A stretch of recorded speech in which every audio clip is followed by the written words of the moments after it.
I am so privileged to introduce to you Jimmy Zolo. His interview, titled Lessons Learned as a Caregiver, was recently published in Authority magazine. Jimmy is the co founder of Joe and Bella. We'll hear more about that in a moment. The brand is an apparel company that designs clothing for persons with mobility issues. How did your journey as a caregiver begin, Jimmy? Well, Nancy, thank you for having me. My journey as a caregiver began back in 2012. So my grandfather was living with Parkinsonia dementia. My grandmother became a wheelchair user around that same time. She had surgery on both her knees, and that changed her mobility for the rest of her life. And that was the start of it. And their needs changed significantly over the course of several years, and it was a long journey for our family. So I'm curious about Joe and Bella, joeandbella.com, a company. Can you please tell us about Joe and Bella? Yeah, absolutely. So we make what's known as adaptive apparel. So adaptive apparel is just clothes that are altered in a way to make dressing faster, safer, easier, and more dignified. And we're doing that specifically for older adults who are living with both physical and cognitive changes. So an example of what that would mean is one of our better selling products is a men's button down. And it looks just like any button down you would see someone wearing down the street or out to dinner. Except the buttons are just for show. And behind them, we've sewn magnets, we've added elastic to the cuff, we've done some really clever things with the fit as well. So, someone who is maybe living with Parkinson's or arthritis, or maybe they only have the use of one hand, are able to snap that shirt on with one hand in about a second flat. And it's a pretty cool thing to see. But we have a range of products that both shirts and pants and socks and kind of everything in between that follows that same goal of how easy can we make dressing and can we enable independent dressing for those that are still able. I went to your website, joeandbella.com, and looked at several examples of the clothing. And they're very fashionable. They got great colors, and it looks like the fabrics are soft. Yeah, thank you. I appreciate that. Yeah, our goal is to not sacrifice on the quality and the style of the clothes. We think that there are a lot of things about aging that feel inherently unfair. And clothing shouldn't be one of those things, in that the quality and the standards for what we wear shouldn't drop as we age. Rather, we should still be allowed to look and feel like ourselves. So our goal is that when you wear adaptive apparel from Joe and Bella, it feels like just everything else that you've worn the rest of your life, but it just maybe some more clever functionality to make that process easier. But we have a range of colors and styles, and we go for premium fabric that is soft and stretchy and durable and can hold up in washes. It's antimicrobial, moisture wicking when we can, wrinkle resistant when we can, and it fabric that tends to actually be the part of the process that sometimes takes the longest. You know, you told a bit of how this idea was germinated by recognizing how painful it was for your grandmother to dress. Yeah, so my grandmother was living in a memory care community when the pandemic hit. And prior to the pandemic, when I would go and visit my grandmother, she knew exactly what days and times I was coming, and she'd be waiting for me in the lobby. She would be dressed, her hair done, her makeup done. She'd always have her purse on her that would have extra makeup if she needed, and also a dog cookie because she knew I was coming with my dog. But in a weird way, the pandemic gave us a lens into her life that we otherwise wouldn't have had, because the only way to communicate with her effectively, or the best way to communicate with her effectively, was by FaceTiming one of the nurses at her care community, hoping that nurse would be able to jump on into her room. And the pandemic, you kind of got what you got and didn't get upset about it, didn't complain about it. In one of these instances, FaceTime a nurse, she ran into my grandmother's room, and I got to see what it was like for my grandmother to get dressed in the morning. It was a pretty shocking experience. Start to finish, it took about 20 minutes, and she was in pain throughout the entire process. I remember calling the nurse afterwards, who by the way, did everything correct. It just my grandmother's body wasn't, or clothes were not designed for someone living with my grandmother's needs. And the nurse said, yeah, this it's that stressful every time she gets dressed, and it takes that long. And she's about average for our care community. So I figured there had to be some better options. I found one brand that promised to make dressing a little less painful. I ordered their items, sent them to my grandmother, and when the package arrived, I FaceTimed her again so I could see her reaction. And I said, "Hey, what do you think?" And she looked at the package, she looked back at me and said, "It's too ugly." So she refused to wear anything that I had got, and that was really the genesis of Joe and Bella. That we realized there that hey, there shouldn't be this sacrifice of quality or aesthetic for the function. The two have to be married together. My mother always took very good care of herself. She was always dressed nicely, had her makeup done right up until just a few days before she died. But it never, and she had very severe arthritis. And it never occurred to me that it might be painful for her to continue her standard Right. of, of looking nice and dressing well. When you were asked to list 5 tips for other caregivers, the first one on your list was listening. What role does listening have in your caregiving? And it has it impacts everything. I think specifically from that story was our family almost felt like we were protecting our grandparents in a way by shielding them from information. And my dad and my aunt really led the caregiving for my grandparents, and would make decisions that were on their behest, on their behalf to do what they thought was best. And because both my grandparents were living with some pretty significant cognitive change.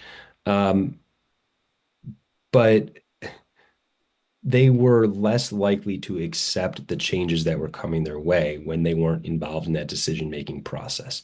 And often, despite what my grandmother was living with, she was still tremendously logical, and she was really good problem solver. And she was really smart. She went to UCLA at a time when women didn't travel across the country to go to college in that way, and she was she was way ahead of her time, and by bringing her into that conversation, it made things easier on everybody. And I think specifically for Joe and Bella is how we do that is every article that we design, we speak to several different groups of people. The first group are individuals like my grandparents who are dressing themselves or want to dress themselves. So we come to them with our product ideas and styles and fits and functions and get feedback and try and design those products around their needs. And then the second two groups are family members that are caring for a loved one at home. And the final one is nurses and professional caregivers in professional caregiving settings. And so it's essentially these three check boxes that we need to go through in our product development. That if those distinct groups of individuals all approve of a product or a design or a feature, that means that we're onto something and to keep going. If one or two of them say no, then we know we've got to go back to the drawing board and try and figure something else out. You know, it seems kind of obvious, but I once asked a top salesman what he considered the number one communication quality that he used in his sales. And he said, listening. You know, I love the favorite life quote that you put in the article: kindness costs nothing but means everything. Will you share an example of kindness that meant everything to you? Absolutely. So, man, so back in 2012, that's when we originally moved my grandparents on into a memory care community. And what had been happening at the time was they had both still been living at home with 24/7 in-home care. And despite that level of care, my grandmother was still falling. And I think by the third time the fire department had to come on out, um, they essentially told us, "Hey, that guys, that this is it. She needs to be in a professional care setting. It's no longer safe for her, despite having um, adaptions made at the home, and despite having care at home. It just wasn't safe enough any longer." And so we ended up moving last minute, even though we had a place picked out but it was so last minute that it was Christmas Eve of 2012. And by the time we had unpacked and set up her room and going through every possible detail, and you're worried, you're anxious, you're thinking, hey, is this the right place for her? Do we have everything we need in her room?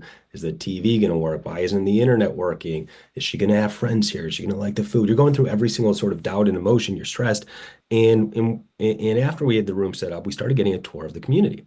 And there's a skeleton crew at the community because, of course, it's Christmas Eve. And as we're getting a tour, I think some two residents there, I think, noticed that we were new, and also we didn't look so happy. And these two residents jump in line with our family as we're getting the tour.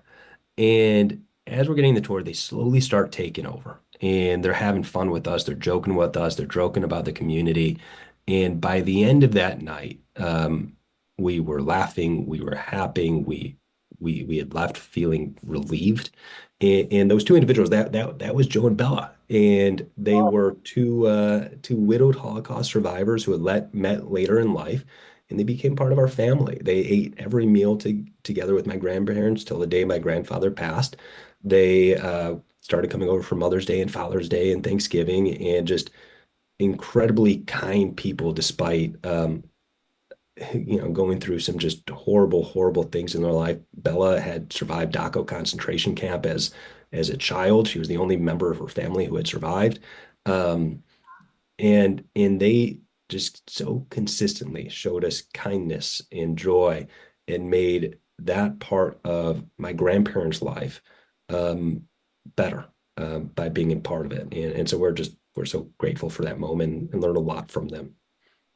So you named your clothing line after Joe and Bella. Exactly. We named it after them, really, in some ways, because of that moment. Is that we arrived that night with this level of stress and anxiety and concern, and when we left, we felt relieved. And so that's the same feeling we want to give back to folks. Because a lot of times when people come to our website or chat in or call to us, they say, "Hey, we just learned something about a condition that may or may that a loved one's going to be living with perhaps for the rest of their life."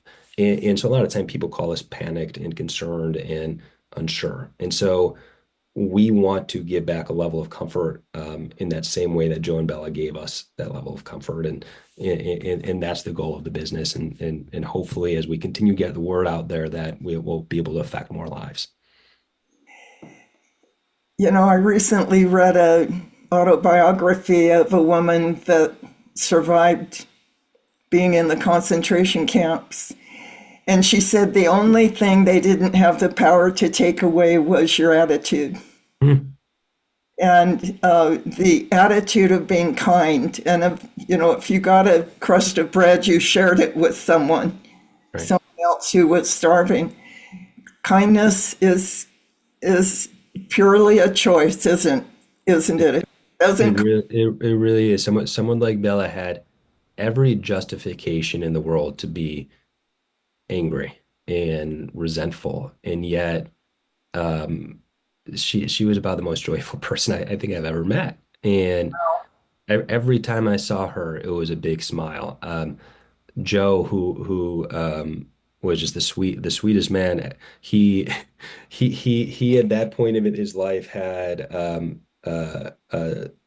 struggle with hearing and seeing, but he would always have Bella right by his side, and he just loved my mom. And so every time my mom would come, he would lean on over to Bella. Is that my love? Really loud. And so they were just the sweetest, most joyful people, and we really learned a lot about how to look at life because of them. Well, and how kind it was that you and your family embraced them into your family on special holidays. It must have meant a great deal to them as well. I hope so, but we felt incredibly fortunate to be able to share that time with them. So, if our viewers, first of all, want to learn more, go to Authority Magazine and look for Jimmy Zolo's article on lessons learned as a caregiver. And you can go to his website, joeandbella.com, to take a look at the clothing line that's adaptable for perhaps any of your friends or family members that have limited mobility. I really appreciate you, Jimmy, for meeting me here today, and thank you so much for the inspiration of your story. Thank you for having me. I really appreciate it.